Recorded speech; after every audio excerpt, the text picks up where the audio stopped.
अस्सलाम वालेकुम नाजरीन। खबर शामिल करते हैं उकाड़ा से, जहां पर हमारे नुमाइंदे तारिक वहीद बलोच के मुताबिक पाकिस्तान मुस्लिम लीग नून के साबिका MP चौधरी मुनीबुल हक ने यौम यकजहती कश्मीर के मौके पर अपने पैगाम में कहा है कि हर पाकिस्तानी अपने कश्मीरी बहन भाइयों के साथ खड़ा है। कश्मीरियों की अखलाकी, सिफारती और सियासी हिमायत जारी रहेगी। भारत की जालिमाना हुकूमत कश्मीरियों की जिदोजहद आज़ादी को दबाने के लिए जबर का हर हथकंडा इस्तेमाल कर रही है। आज़ादी कश्मीरियों का बुनियादी हक है, उन्हें ज्यादा देर तक इस हक से महरूम नहीं रखा जा सकता। इंशाअल्लाह वो वक्त दूर नहीं जब निहत्ते कश्मीरियों का खून रंग लाएगा और कश्मीर की आज़ादी का सूरज तुलू होगा। इन ख्यालात का इजहार उन्होंने सहाफ़ियों से गुफ्तगू करते हुए किया। चौधरी मुनीबुल हक ने कहा है कि निहत्ते कश्मीरियों की अजीम जिदोजहद को सलाम पेश करते हैं। पाकिस्तानी कौम कश्मीरी आवाम के साथ खड़ी है और खड़ी रहेगी।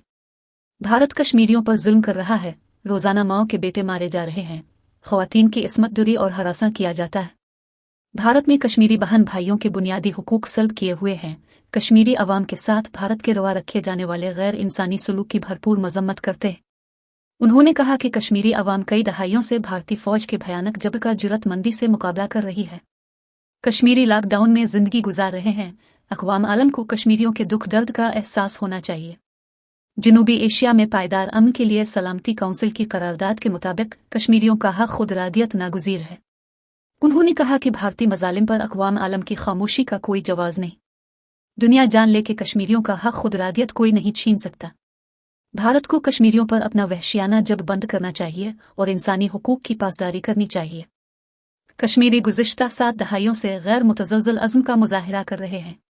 पाकिस्तानी कौम भारतीय फौजी मुहासरे और मवासलाती नाकाबंदी के शिकार कश्मीरी बहन भाइयों के लिए भरपूर हिमायत का अदा करती है। अब तक के लिए इतना ही है। मज़ीद खबरों के लिए हमारे साथ रहें। अल्लाह निगहबान।